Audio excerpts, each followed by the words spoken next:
Hello दोस्तों, तो क्या आपने कभी ये सोचा है कि रात में जैसे ही आप सोकर सुबह उठते हो और सुबह उठते ही आपको पता चलता है कि पूरी दुनिया ख़त्म हो चुकी है और इस दुनिया में एक इंसान के रूप में सिर्फ़ एकमात्र आप ही बचे हो, तो आपका रिएक्शन क्या होगा? तो ऐसी ही एक साइंस फ़िक्शन वेब सीरीज़ को मैं आपके साथ आज एक्सप्लेन करने वाला हूँ। आई होप कि आपको ये वेब सीरीज़ पसंद आएगी। तो कहानी की शुरुआत एक रहस्यमयी वायरस से होती है जिसके चलते पूरी दुनिया ख़त्म हो जाती है और इस दुनिया में इंसान के रूप में सिर्फ एक इंसान ही बचता है जिसका नाम फ़िल मिलर होता है। तो अब वह हर स्टेट के हर एक शहर में जाता है और वहाँ जाकर ज़िंदा इंसान खोजता है और जहाँ उसे कोई नहीं मिलता वहाँ पे वह क्रॉस का निशान लगा देता है और ऐसे ही देखते-देखते उसका पूरा मैप क्रॉस के निशान से भर जाता है पर उसे कोई नहीं मिलता। और जब कोई है नहीं यह देखकर वह अच्छे-अच्छे, महँगी-महँगी पेंटिंग और कुछ अच्छे-अच्छे सामान वहाँ से चुरा लेता है अपने लिए। और जब उसे कोई इंसान नहीं मिलता तो वह वापस से टैक्सन लौटने का फ़ैसला कर लेता है। उसके बाद वह अपनी लास्ट होप के रूप में जहाँ-जहाँ से वह गुज़रता है वहाँ-वहाँ अलाइव इन टैक्सन लिखता है ताकि अगर कोई ज़िंदा इंसान बचा है तो वह उसका ये लास्ट मैसेज पढ़कर उसके पास टैक्सन आ सके। फ़ील मिला अब वापस टैक्सन आने के बाद वह टैक्सन शहर के सबसे बड़े घर को अपने खुद के घर के रूप में चूज़ करता है और फिर वह जो सामान महंगी पेंटिंग जो चुरा के लेके आया था वह सामान को वह अपने घर में लगा देता है और अपनी फैमिली वालों को सबको याद करता है। वह रात में सोते टाइम अपने किए गए कामों के लिए गॉड से माफ़ी मांगता है और अपनी लास्ट इच्छा के रूप में खुद के लिए एक लड़की मांगता है। अगले दिन फ़ील मिला अपने अंडरवियर में ही सुपरमार्केट में शॉपिंग करने जाता है तो उसे किसी बात का कोई खौफ नहीं होता। उसे पता है कि पूरी दुनिया तो ख़त्म हो चुकी है, अब वह अकेला एकमात्र इंसान बचा है। इसलिए वह पिस्टल से सुपरमार्केट के दरवाजे तोड़ देता है और जाके अंदर भी तोड़-फोड़ कर देता है। यह देखकर साफ पता चलता है कि वह अब इतने दिन में इंसानी रहन-सहन को भूल चुका है। उसके बाद वह सुपरमार्केट से महँगी-महँगी शराबें और एडल्ट फ़िल्मों के बहुत सारे कलेक्शन अपने साथ अपने घर पे लिए जाता है। अब उसे अकेले रहते हुए इतने दिन हो गए थे कि अब वह एक असभ्य इंसान बन चुका है। उसने अब अकेलेपन से लड़ने के लिए गलियों में, सड़कों में खेलना स्टार्ट कर दिया था। वह महँगी-महँगी कारों को एक-दूसरे से टकराकर ब्लास्ट करता था। ये सब चीज़ें उसे अपने अकेलेपन से लड़ने में मदद करती थी। अब एक दिन वह अपने बर्थडे को अकेले ही मनाता है और अपनी फैमिली, अपने परिवार वालों को याद करता है और सोचता है कि अगर काश उसकी फैमिली भी उसके साथ होती तो वह अपने बर्थडे को थोड़ा अच्छे से एंजॉय कर सकता था। और अब उसे धीरे-धीरे एहसास होने लगा था कि अब उसे अकेलेपन से लड़ने के लिए उसके साथ कोई नहीं है, इसलिए वह हर रोज़ रात को सोने से पहले गॉड से अपने लिए एक लड़की की दुआ करता था कि काश उसके लिए कोई एक लड़की मिल जाए। और ऐसे देखते ही देखते 5 महीने बीत जाते हैं और इन 5 महीनों में उसने अपने घर को कबाड़ बना दिया था। जैसे कबाड़ में कूड़ा इकट्ठा होता है वैसे उसने अपने घर में ढेर सारा कूड़ा इकट्ठा कर लिया था। क्योंकि अब उसे साफ-सफाई में कोई इंटरेस्ट नहीं था। वह अब इतना पागल हो चुका था कि शराब में ही नहाने लगा था और उसी को पूरा दिन उसमें पड़े-पड़े पीता रहता था। और उसने अब अपने घर के स्विमिंग पूल की लकड़ी को काट कर उसका एक टॉयलेट बना दिया था। जब उसका किसी से बात करने का मन करता था तो वह एक बॉल पे फेस बनाकर उनसे बातें किया करता था और अब उसे धीरे-धीरे एक लड़की की तलब होने लगी थी। तो वह रात के समय में एक लड़की के स्टैचू को घूरता रहता था और लड़की और सेक्स के बारे में सोचता रहता था। वह इतना पागल हो चुका था कि जो लड़की का स्टैचू है उसको किस करने लगता है और किस करते-करते उस स्टैचू का हाथ है टूटकर वो फ़िल मिला के हाथ में आ जाता है। यह देखकर वह बहुत गुस्से में हो जाता है और उसका दिल टूट जाता है। इसके बाद वह मरने का मन बना लेता है और अपने बोल से बने दोस्तों को अपनी हार के लिए माफ़ी माँगता है और कहता है कि तुम सब इंसान नहीं हो और मुझे किसी इंसान की ज़रूरत है तो मैं यहाँ अकेले नहीं रह पाऊँगा। तभी वह अपनी कार में बैठकर कार को तेज़ गति से चलाते हुए एक चट्टान की तरफ टक्कर मारने ही वाला होता है कि उसकी नज़र आसमान में जाती है जहाँ कि उसे काला धुआँ दिखाई देता है। यह देखकर वह अपनी गाड़ी को रोक देता है। और यह देखकर उसे लगता है कि वहाँ कोई ज़िंदा इंसान है, जैसे कि शायद कोई लड़की। और यह देखकर वह अपने मरने का जो मूड है वो चेंज कर देता है, और जहाँ पे वो जो धुआं आ रहा था उसी जगह पे वह जाकर चेक करता है कि वहाँ पर कौन है।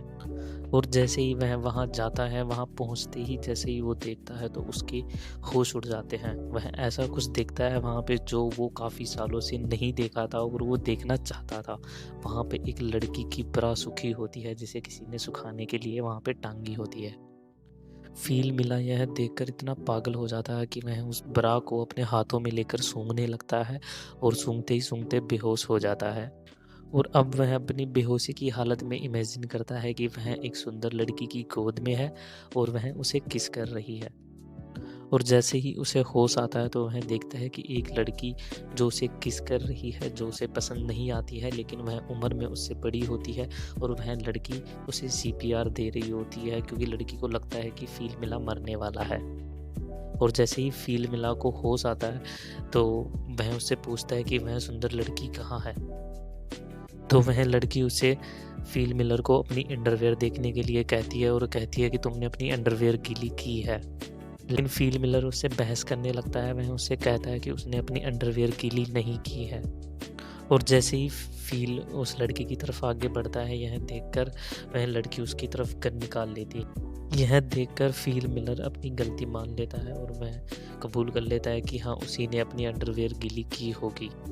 उसके बाद फिर वह लोग जब बातें करते हैं तो वह लड़की अपना नाम कैरोल बताती है, और वह उसे कहती है कि वह अलाइव इन टेक्सान देखकर वो वहाँ आई है। फ़ील हर रोज़ भगवान से रात को सोने से पहले लड़की मांगता था, लेकिन आज सचमुच में एक लड़की उसके साथ है, लेकिन वो इतना खुश नहीं है। अब उसके बाद फ़ील मिलर कैरोल को अपने घर ले जाता है, अपना घर दिखाने के लिए। तो अब फ़ील मिला और कैरोल गाड़ी में बैठकर अपने घर जाते हैं। तभी रास्ते में फ़ील ट्रैफ़िक के नियमों को तोड़ता है, जिसे कैरोल उसे मना करती है कि ट्रैफ़िक के नियम नहीं तोड़ने चाहिए। जबकि अब वो दोनों थोड़े अच्छे दोस्त बन चुके थे। यह देखकर जो फ़ील है वह कैरोल को अच्छा फ़ील करवाने के लिए आगे एक रेड लाइट आती है, वहाँ पे रुक कर पहले लेफ़्ट देखता है, फिर राइट देखता है, देखकर ड्राइव करने लगता है। कैरोल जैसे ही फ़ील के घर जाती है तो कैरोल फ़ील का घर देखकर चौंक जाती है। वह देखती है कि फ़ील के घर के अंदर 2 पूल थे, जिसमें उसने एक पूल को तो टॉयलेट बना रखा था और एक पूल को उसने कूड़ा फेंकने की जगह बनाया हुआ था। तब कैरोल फ़ील पर पेंटिंग चुराने का आरोप भी लगाती है, और वह वहाँ पे पड़ी हुई ढेर सारी मैगज़ीन्स के बारे में फ़ील मिलर से पूछती है। तो फ़ील मिलर बताता है कि ये सब सारी अडल्ट मैगज़ीन्स और वेब सीरीज़ हैं, जो वह अपने अकेलेपन को दूर करने के लिए देखा करता है। उसके बाद फ़ील कैरोल को उसी जगह पे छोड़ आता है जहाँ से वह उसे लेकर आया था। अब नेक्स्ट डे जब फ़ील उठता है तो वह देखता है कि कैरोल उसके घर की साफ़ सफाई कर रही है। यह देखकर वह उसे कहता है कि किसी के घर की साफ़ सफाई करने से पहले एक बार उससे पूछ ज़रूर लेना चाहिए। यह सुनकर कैरोल को गुस्सा आ जाता है और वह वहीं पे सारा सामान वापस से फेंकने लगती है और वहाँ से गुस्से में जाने लगती है। यह देखकर फ़ील उसे रोक लेता है, और फिर वह थोड़ी देर बाद शॉपिंग करने के लिए एक सुपरमार्केट में जाते हैं, जहाँ पे फ़ील को कैरोल गाड़ी सही से पार्क करने के लिए कहती है, लेकिन फ़ील नहीं करता। फ़ील कहता है कि यहाँ पे सिर्फ हम 2 ही हैं, मैं कहीं पे भी गाड़ी पार्क करूँ क्या फ़र्क पड़ता है। लेकिन कैरोल नहीं मानती। कैरोल फ़ील को सही से गाड़ी पार्क करने के लिए कहती है। इस बात पे फ़ील को गुस्सा आ जाता है और फ़ील गुस्से से गाड़ी भगाकर सुपरमार्केट के अंदर गाड़ी ठोक देता है और उसके अंदर ही गाड़ी को पार्क कर देता है। उसके बाद जब वह रात में अपने बोल से बने दोस्तों से बात करता है तो उन दोस्तों से कैरोल की कंप्लेन करता है, और फिर अगले दिन कैरोल फ़ील के पास वाले घर में रहने के लिए आ जाती है। तो फ़ील उसे मना करता है, लेकिन कैरोल नहीं मानती। यह देखकर फ़ील अपनी अंडरवियर कैरोल के सामने निकाल देता है ताकि कैरोल उसे असभ्य इंसान समझकर वहाँ से चली जाए। लेकिन कैरोल उससे बात करने लगती है और नहीं मानती। तो फ़ील उसे जाने के लिए कहता है तो वह नहीं जाती है, क्योंकि कैरोल को लगता है कि भगवान ने उसे उन दोनों को इन दुनिया को चलाने के लिए चुना है।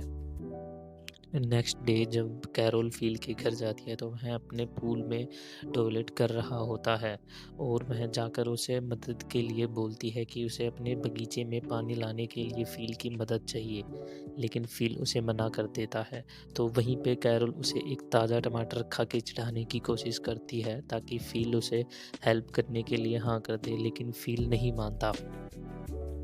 उसके बाद कैरोल वहाँ से चली जाती है। अब रात में फ़ील उठकर कैरोल के बगीचे में जाकर सारे टमाटर खा लेता है। सुबह उठकर कैरोल जब यह दिखती है तो फ़ील के घर पे आती है और उससे ये सब के बारे में पूछती है, तो फ़ील मना कर देता है, लेकिन उसके कपड़ों पे लगे टमाटर देखकर वह समझ जाती है और वह उसे बिना कुछ कहे वहाँ से जाने लगती है।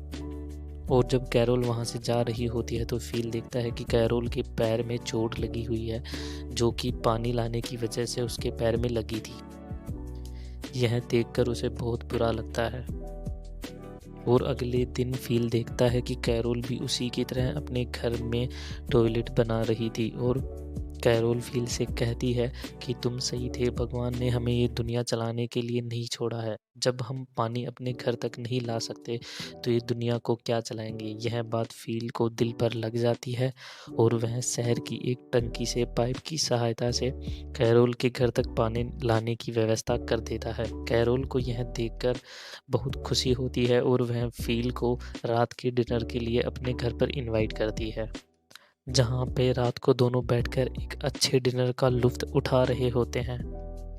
तभी कैरोल फ़ील को हँसते हुए अंडरवियर निकाल देने वाली बात को कहती है और मज़े करते हैं। और कैरोल फिर से फ़ील को कहती है कि शायद गॉड चाहता है कि हम दोनों इस दुनिया को आगे बढ़ाएँ। फिर कैरोल के साथ सेक्स करने के लिए रेडी हो जाता है। लेकिन कैरोल का मानना है कि वह शादी से पहले सेक्स नहीं करेगी। फ़ील कहता है कि क्या ही फ़र्क पड़ता है, यह देखने के लिए यहाँ पे कोई ज़िंदा नहीं है। लेकिन कैरोल नहीं मानती, वह शादी से पहले सेक्स नहीं करना चाहती थी। और फिर थोड़ी ही देर बाद फ़ील कैरोल को शादी के लिए प्रपोज़ करता है और कैरोल भी मान जाती है और फिर दोनों अपने-अपने घर चले जाते हैं और यहाँ पे पहला एपिसोड ख़त्म हो जाता है। तो अगर दोस्तों आपको ये वेब सीरीज़ का पार्ट फर्स्ट अगर अच्छा लगा है तो पार्ट अच्छा लगा है तो वीडियो को लाइक करो, अपने दोस्तों के साथ शेयर करो और नेक्स्ट पार्ट मैं डालने वाला हूँ तो चैनल को सब्सक्राइब भी कर लो और मिलते हैं नेक्स्ट वीडियो में।